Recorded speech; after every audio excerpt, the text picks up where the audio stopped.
Welcome back. And thank you again for joining us on The Slide with your host, Tavares Bethel. This podcast aims to normalize important conversations that are required for our community, centered around topics such as education, justice, economics, and politics. However, before we can attempt to cross controversial seas, as you all know, we've been working for the last several months on building a leadership. Today, we are super excited because we have somebody now who is aptly prepared and qualified to pilot the ship. Today, we are joined by Mrs. Shakira Nicks. Shakira is a seasoned behavioral health leader, addiction professional, and Navy-trained substance abuse counselor with 22 years of distinguished service. Shakira, it's an honor to have you here with us today. Can you please tell us a little bit about your journey towards becoming the Deputy Director of the U.S. Navy Clinical Preceptorship Program? Well, when I joined the Navy, I wasn't in the substance abuse at all. In fact, I didn't even know the military had a substance abuse program. So what did you join the Navy as? How did that start for you? What was your first job in the Navy? So my first job in the Navy I was actually aviation ordnance weapons for the Navy. And I joined and I did my first tour out in California because I always wanted to go to California. And after taking the test and going through boot camp and getting into the AO pipeline, one of the orders was for me to go to California. So that was where I did my first tour in California at VFA 122 out there. But it started with aviation.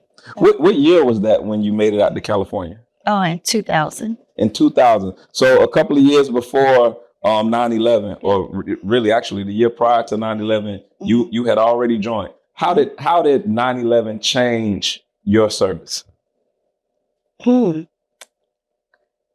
It highlighted how important it was for me to do my job as a aviation ordnance man, because I remember when 9/11 happened and we had to load the bombs on I was working with F-18s, and we sent F-18s over to New York just to circle around. And I remember us, it was a training command, but we had to always be on the ready for whatever bombs or whatever was needed to support what was going on in New York. So, yeah. Yes, that was for me. I was stationed at Fort Riley, Kansas. I joined the military in September of 2000, completed basic training at AIT. And so I was a private when 9/11 happened. And I was standing in my living room, in my little own quarters, post housing or whatever. And we were getting ready to go to the National Training Center just in preparation for deployments. Okay.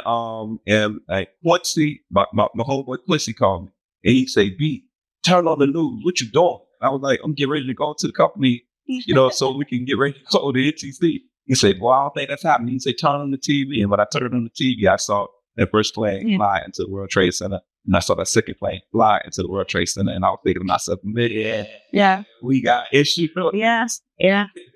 Yeah, it was scary. I remember when it happened, and I was actually in my barracks room, and my mom called, and she actually told me that the plane crashed. But next thing you know, there was a knock on the door. Like, "Get up, we need to get ready, go to the hangar bay."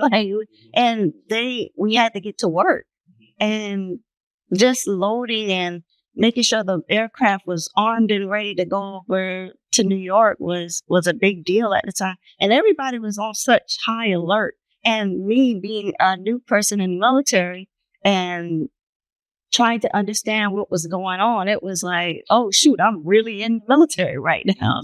So now after that initial reality check, hey, we had it. Right, it's some more stuff that's about to go on. Yeah. I assume that at some point your enlistment expired and you chose to stay. Why did you choose to stay?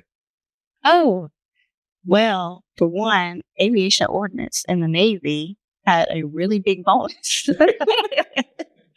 and we would get paid a lot of money. But at the same time, I was on deployment when my first enlistment was over, and that's when I was stationed on the Kennedy. And it was, I don't know, the camaraderie as well, because I was with a lot of people who was at my first command at VFA 122 were either in my carry air group which is a group of commands that deploys together on a carrier. And I had a lot of family and friends that they became. And I was like, you know what? I'm staying out here making money and with my friends. And at this point, I loved what I was doing also because in my mind, we were protecting the United States of America. And definitely, and I can attest to that. I can attest to the comfort and the security that we felt as members of the United States Army, knowing that, those terrorists were out there in the Persian, knowing that we had air support and that we could have autonomy to move. It's huge. I understand. I'm kind of like you. My first deployment, I went to Kuwait.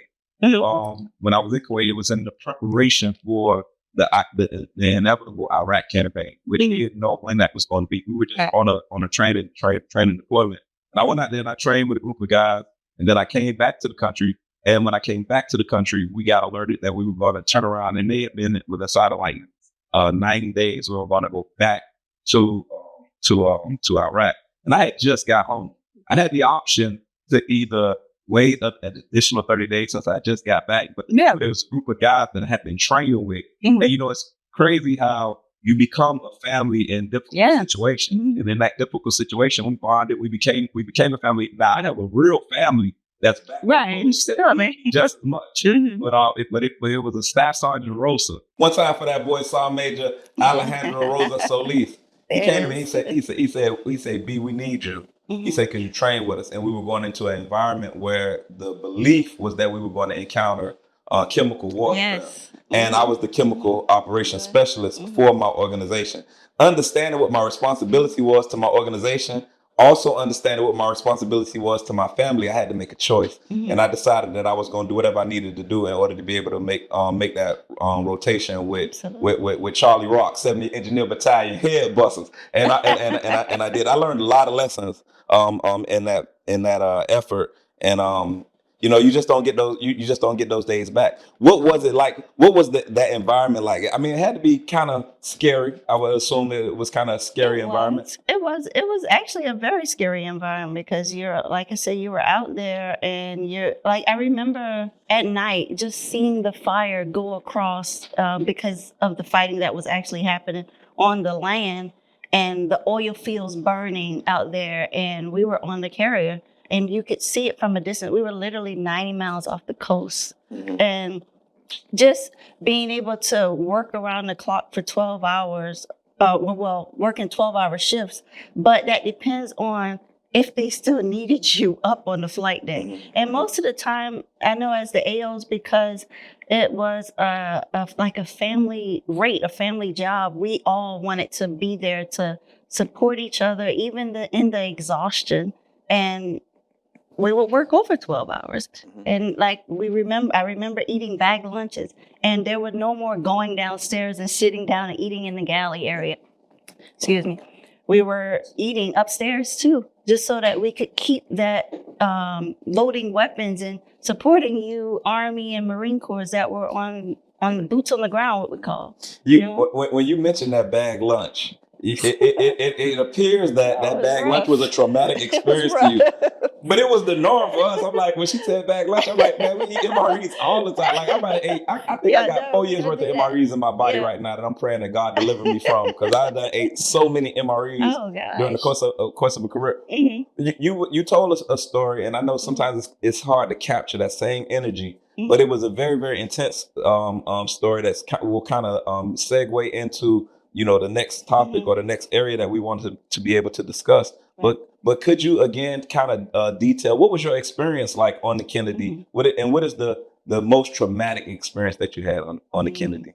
Right.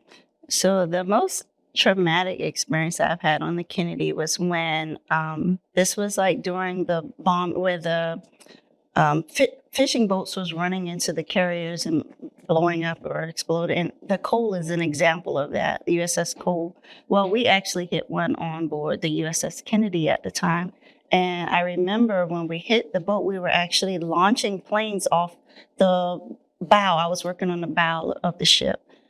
And in the midst of us launching this aircraft off of the bow of the ship, a fishing boat actually hit the the side of the aircraft carrier, and we actually ran it over. I remember the boat turning so hard that the airplanes were getting ready to take off, but everything stopped because the pilots was trying to hold on to the brakes so that it wouldn't hit the people that were on the aircraft carrier. And I remember grabbing onto a pad eye of the carrier or the ship and holding on for dear life because the ship was turning and aircraft carriers are sliding and I could fall into the ocean. Mm. And I remember just hearing all the noise, but having the ship come back up right and being able to still launch because it still had to support what was going on the land.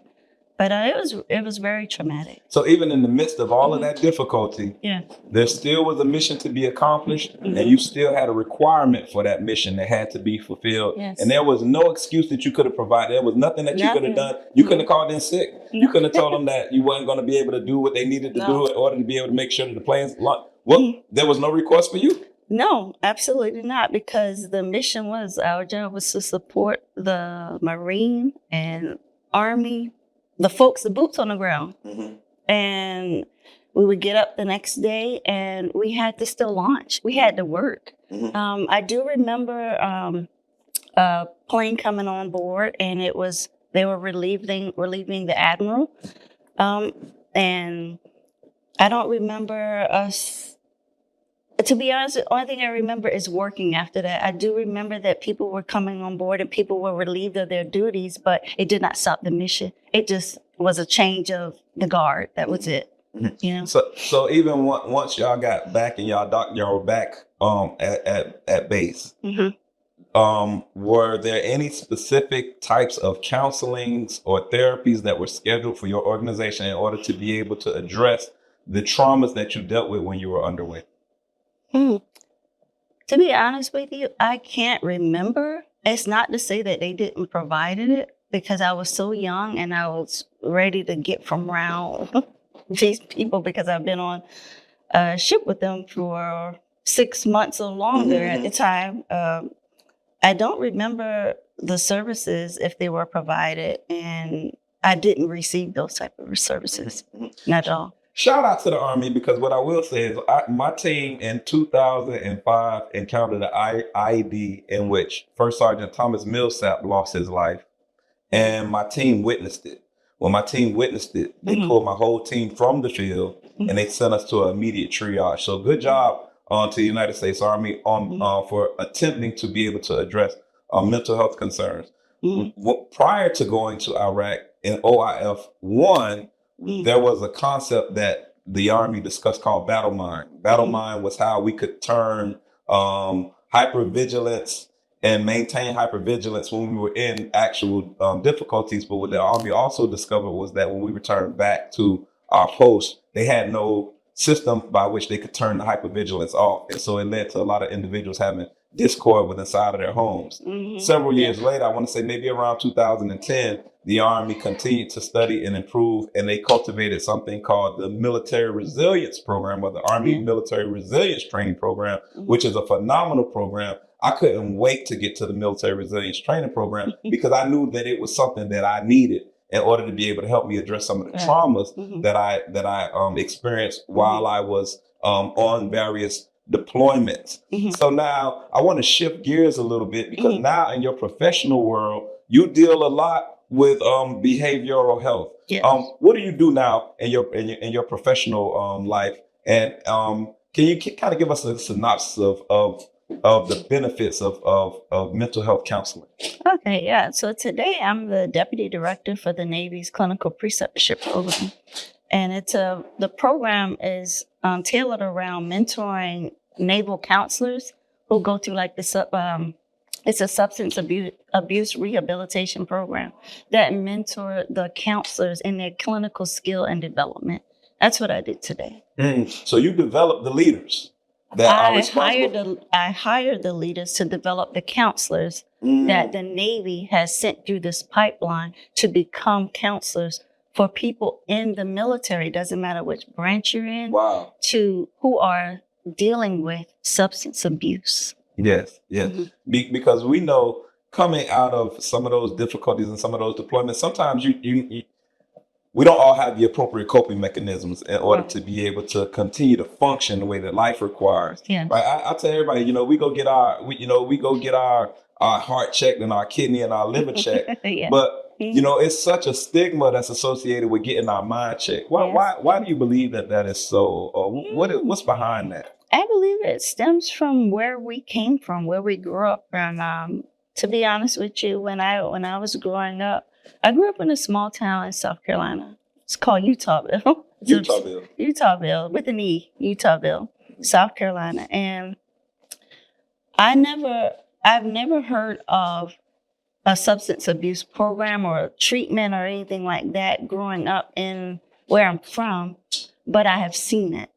I've seen people on drugs or alcohol, and I see what it have done to them.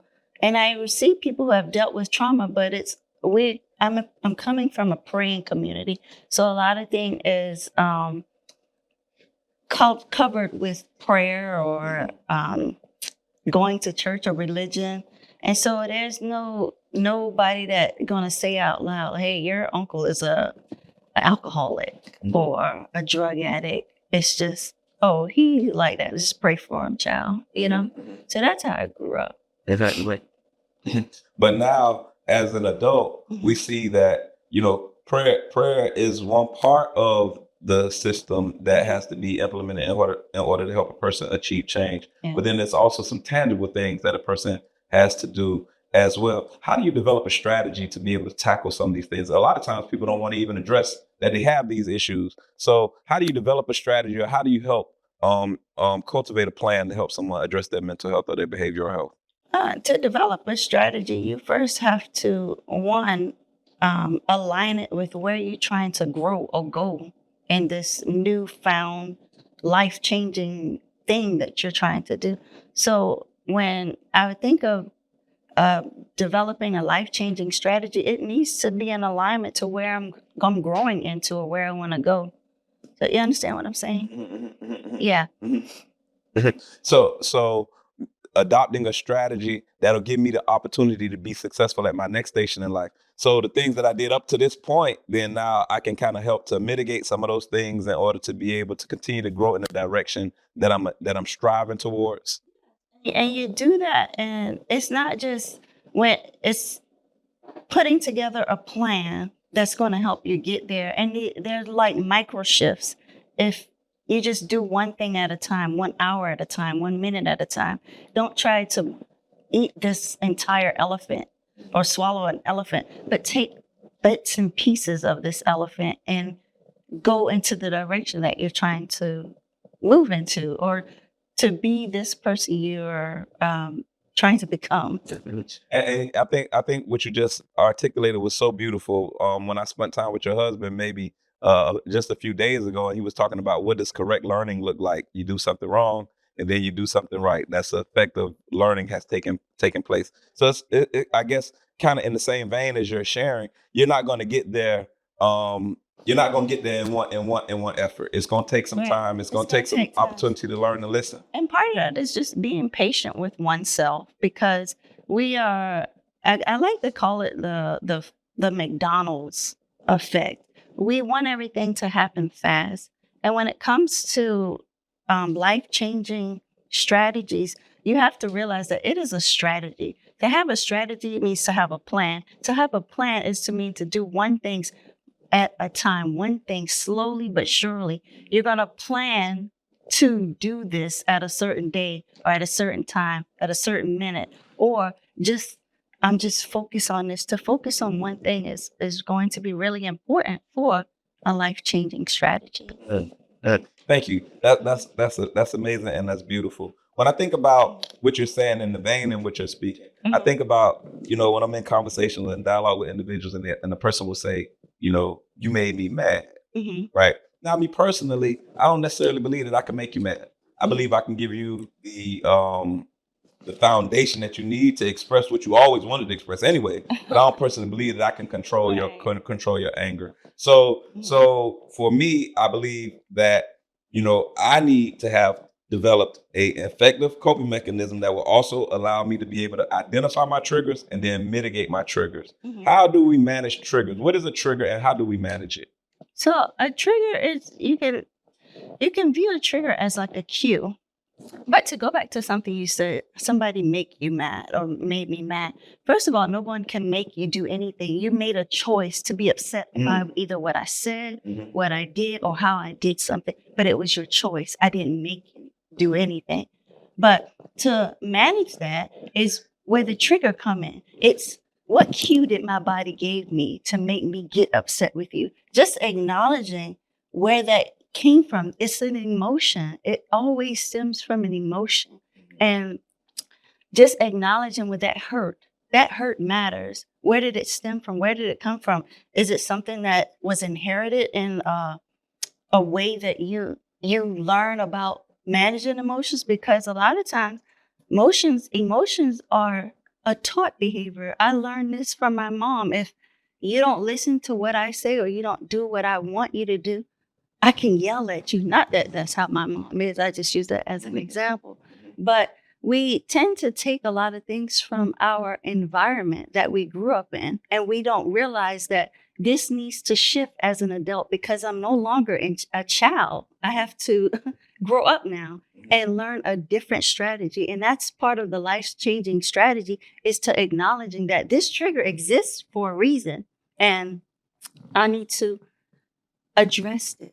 And when I was in that military resilience training program, we talked a lot about icebergs and what an iceberg belief is. And what we see is that, I'm being triggered at a surface level. Right. I'm in a dialogue. You said something. It triggered me. But where the trigger impacted or what the trigger affected was something that was deep seated inside of me that came from maybe years or generations ago. Ago even. So now what I have to do is challenge myself once I cultivated the appropriate skill to be able to identify the trigger and mitigate the trigger. I got to be real with myself. I ask myself, is this value that I'm holding on to still of the same relative worth, or is it something that I need to be able to disregard? Which leads me to the next question that I would like to ask you, which is centered around value systems. And what is a value system, and how do we properly evaluate it to know if it has worn out of its efficacy? It might be time for me to let this thing go and move on to something new in life instead of allowing myself to be made mad by something that no longer has any value at all. Right. No, that's a really good question too, because it really made me think when you asked that question. Because value is something to me that it cannot be compromised. And I say that because if I have a value instilled in me, and it's almost like it's my North Star. The North Star, you heard of it? Like, it's my guide to who I want to be or become. It goes back to this life-changing decision that I've made about myself. And to have my values aligned with who I am becoming is going to be important, because it cannot be compromised by anything you say, you do. And it always have to be centered around the way I make my decisions, the way how I value or I act, my behaviors, or where it all has to be something healthy that's going to help me get to my ending goal, which is the new person who I'm becoming. It's almost like it's a transformation. Like, you can't make Shakira mad anymore by calling her names or picking at her affect. You have to gonna have to dig deeper. But because I have this transformed mind, and there is just, it cannot be compromised. Man, thank you so much. And we're going to definitely have to, we're going to need several iterations of this wisdom, because, we learn from repetition. And the first time that we experience a thing, its awareness is created, but we're going to have to come back, and we're going to have to visit more in order to be able to allow people to continue to build on the wisdom that you're sharing. Because a lot of individuals, and that's the need of understanding where coming from that little town in South Carolina to arriving as the deputy director of the U.S. Navy Clinical preceptorship program, it a lot of stuff that took place in there that kind of helped develop, what that North Star looks like. So now, based on where you came from, the young woman at 20 that joined the Navy, to the mature woman that's sitting here today, where is this going? Where do you see yourself, or where are you trying to go with this life, or with your program that you're currently leading and developing? Oh, that's a good question too. Um, so from where I came from to where I'm at today, I'm just now getting in a position to where I have accepted who I've become. And I say that because um, when I first left Utahville, South Carolina, and I joined the military, I left Utahville, South Carolina with something instilled in me as you are a strong woman and you were raised by a strong woman. So always carry yourself as a strong woman. But when I joined the military, I was in a predominantly male environment. And being in the Navy, it's more Caucasians than it is African American people. And I realized in there that my skin color had mattered at some point in decisions that were made. It wasn't said out loud. It's almost like this invisible world that was happening. But I still had to tell myself, you are a strong, like, beautiful woman, and you could get through this. But a lot of things tore me down just being in the military, working around men, because they because it was a predominantly male's job, I got overlooked by a lot of things because I was a woman working in a predominantly male job, and they saw me as almost like a weakling. And I had to always carry myself differently around them because I knew that exist in their mind. And I had to read more books and get more involved in the conversations. And it it took a lot out of me because I began at times to see myself as how they begin to see me. And I'm happy that I've had other AO women that were in the rate, and I saw them, oh, you're leading a load, I'm leading a load too, girl. And we kind of encourage each other while we were in the military, and we became a family. And even though, the brothers, they were there. I say the brothers because they were both white and black, but they were all brothers. And they begin to respect you after you can stand up for yourself and you could say what was going on in the book without even the book being open, because I have become knowledgeable, and then I become understanding of what it means to have a weapon system on an F-18 aircraft, and just being able to talk with confidence at the time. And I was also, I wasn't the highest ranking person in the room, but I had a lot of qualifications under my belt. And that was when people begin to respect you as you grow up. You may not have the rank on your shoulder, but you have the knowledge and the skill set to be able to hold a conversation about the weapon and what it's going to do, and how it impacts whatever mission that it's going to be in and on. And which leads me to being the deputy director of the clinical preceptorship program for the Navy. It was something, it's called imposter syndrome. And that's when you don't believe you should be where you are at today. Now, today, I am the deputy director of a program that is worldwide. And I have a total of 55 sites and 28 preceptors that work under me. And I had struggled with, when I first got the job, believing that I could do it, because I so used to fighting to get to where I want to be and to be seen. I didn't realize I have arrived. And it was like, I'm making sure that I'm double checking and making sure that the work is right. And I didn't want to feel like I would ask a question that was not smart or elite enough to be in the position that I was in. And so, you know, being able to call back home and talk to my mom, and her continuing to encourage me, to have a husband who was encouraging as well. In fact, he was the one that told me that I should have been a counselor and the reason why I'm in the program. But just taking off those layers of how others identified who I was as a human being or as a woman, and it helped me to become who I am today after I was able to strip myself of how others viewed me. Mm, mm, mm. Thank you so much for being transparent and sharing that. And I pray that everyone who listens to her words can understand that you are enough. I think that's the major takeaway Yes. when you were speaking. It's two things that I took from what you just shared. You are enough, and a scripture, I believe it's in Leviticus, where it say, "I have refined thee, but not with the finer things like silver and brass, but in the furnace of affliction."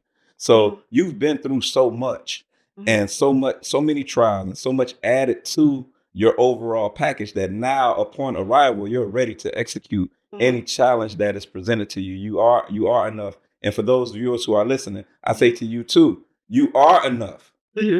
Though you may not be enough right now, because you still need to acquire some skills. It's some things that you got to do, because you can't just take Shakira's story and say, "Oh, I done arrived too." Hell no, it don't work like that, right? Right? It was almost sliding off of a boat into some water, right? It was going to a lot of school and Yes. doing a lot of executing a lot of tasks in order to be able to get to that point, in order to be able to express the greatness at the magnitude at which you're doing today. And for that, we thank you. We thank you for your leadership, the leadership that you're exercising right now in your program, and also the leadership that you bring to this era in life.